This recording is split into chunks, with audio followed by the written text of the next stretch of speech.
Deep within the isolated rice fields of South Korea's Jeolla region stands a place defined not by what happened within its walls, but by what never did. This is not the ruin of a thriving institution, but the preserved mausoleum of a dream.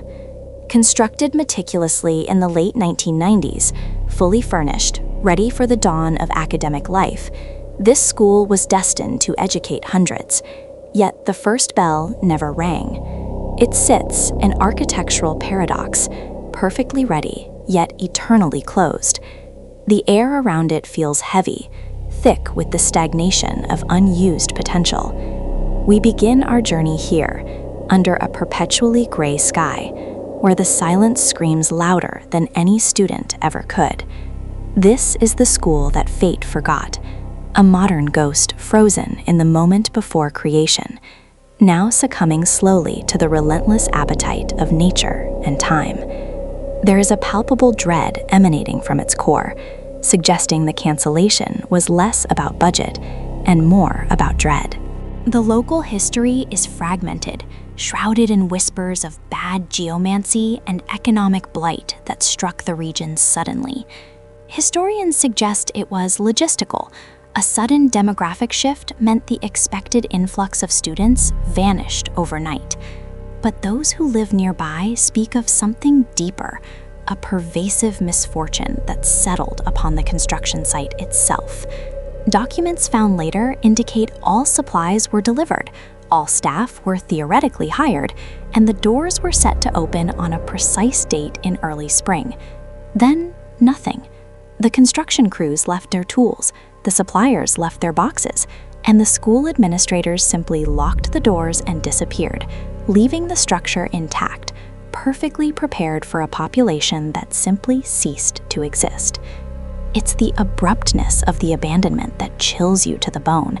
It wasn't a slow death, but an instantaneous stop, like a clock shattering at the midnight hour. Stepping closer, the exterior reveals the true horror of stagnation. The institutional pale green paint is now peeling away in long, dry strips, revealing the gray concrete beneath. Weeds have grown into small shrubs, clawing their way up the side of the building, reaching for the broken windows like skeletal fingers. The windows themselves, dark and vacant, stare out across the empty playground, where swings stand motionless, perpetually waiting for a push. The chain-link fence, originally meant to keep students in, now serves to keep the world out, draped heavily with thorny vines. Even the air here is hostile. It tastes of dust, damp soil, and the metallic tang of neglect. This building isn't just old, it is actively decaying, consuming itself slowly, turning the promise of education into a monument of ecological conquest. The physical decay mirrors the deep sense of wrongness that permeates the atmosphere. Crossing the threshold is like diving into cold, still water. The main entry door, heavy and wooden, shrieks in protest as we push it open, a sound that echoes unnaturally loud in the absolute stillness. Immediately, the temperature drops and the humidity spikes. The interior air is dense, stale, and carries the faint chemical smell of old linoleum mixed with decades of mildew. This is the first hallway, meant to be bustling with the energy of youth, but now serving only as a long, echoing tunnel into the past. Dust, thick and uniform, covers every surface, proving that absolutely nothing has moved here in 20 years. Every step we take feels sacrilegious, disturbing the perfect, terrifying equilibrium of the abandonment. We are intruders in a perfect, frozen memory, disturbing the resting place of thousands of untold lessons and unmade friendships. The silence itself seems to push back. The main corridor stretches before us, a tunnel of pale, dust-covered tiles. The light filtering in through the high windows is fractured, creating long, deep shadows that shift and stretch with our movement.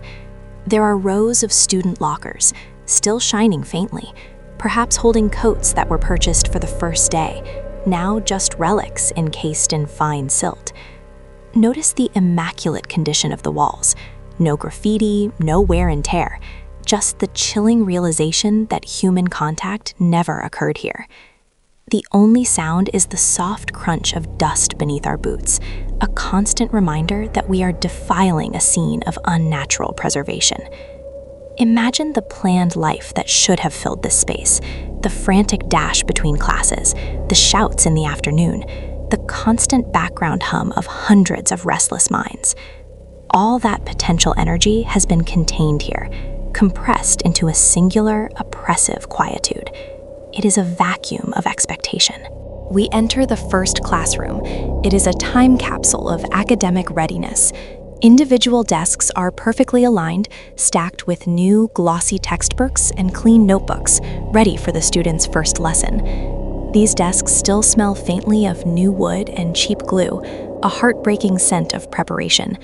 Each seat is empty, waiting for a child whose life trajectory shifted the moment this school closed its doors. On the teacher's desk, a register sits open, blank save for the header, columns waiting for names that were never entered.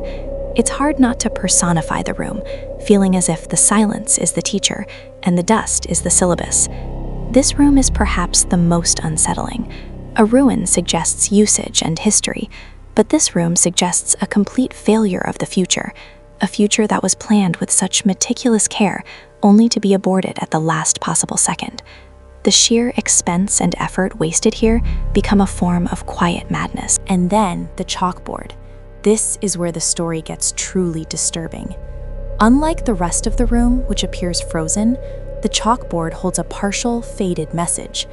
In elegant script, perhaps the writing of the intended teacher, only a date and a partial greeting remain, followed by what looks like a frantic scraped line, suggesting the chalk snapped or the hand stopped mid-stroke. It reads, "Welcome, class of..." Below it, a few smudged lines suggest an attempt to erase or overwrite, but the effort was abandoned immediately. Was this the moment the teacher learned the school would not open? Did they leave in such haste that they couldn't even wipe the slate clean? It is a micro-history of the sudden, brutal halt to all activity. The chalk dust itself seems charged with residual energy, floating down from the board like fine snow, marking the years of inactivity. This single frozen moment of instruction is the clearest evidence that life was about to begin here. Moving away from the classrooms, we navigate toward the principal's office, the heart of the school's bureaucracy. Here, the abandonment is less sudden and more organized, perhaps indicating the administrators knew more about the impending closure. File cabinets are closed, but their drawers are slightly ajar, hinting at a rushed exit. A calendar on the wall is ripped off, leaving only the month of March, the intended opening month, perpetually visible. The office is cold, functional, and devoid of personality, yet the silence here feels weighted by administrative panic. On the desk, an old rotary phone rests, dusted thick, never having rung with news of a student body. It is in these sterile, untouched spaces that the bureaucratic failure is most keenly felt.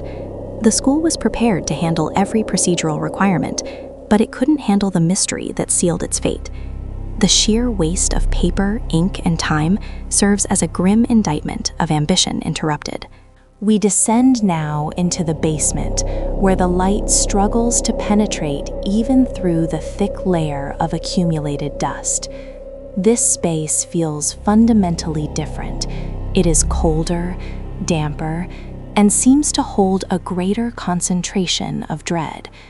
This is where maintenance materials were stored, where the foundation meets the earth, and the air smells intensely metallic and earthy.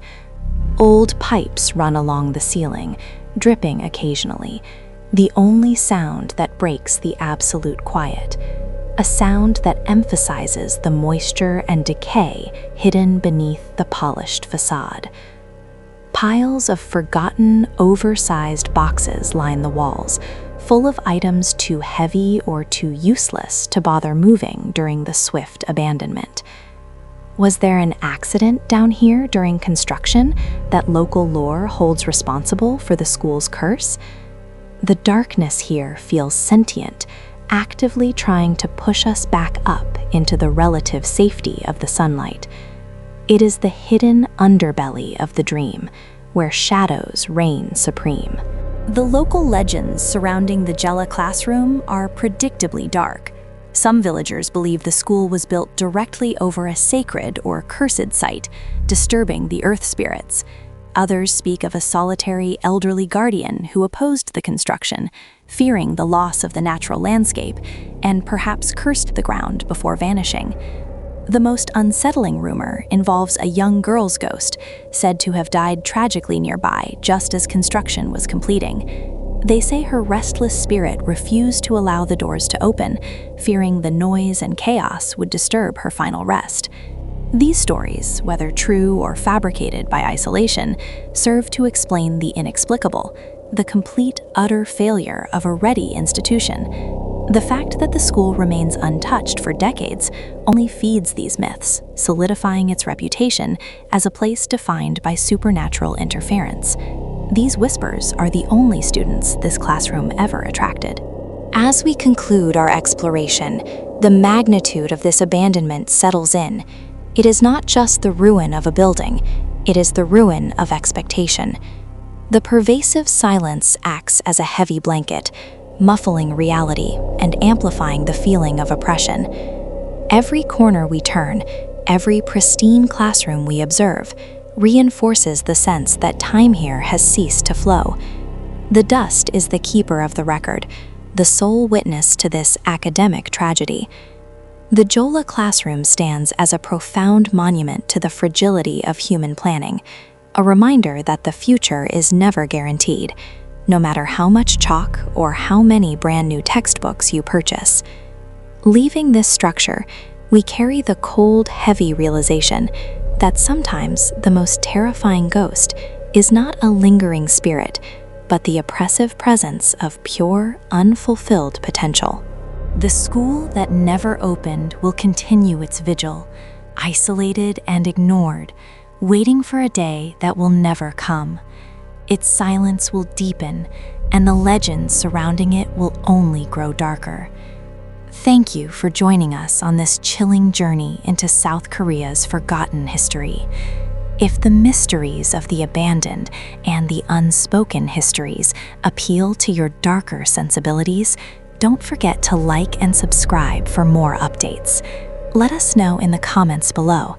What do you think truly prevented this school from opening its doors?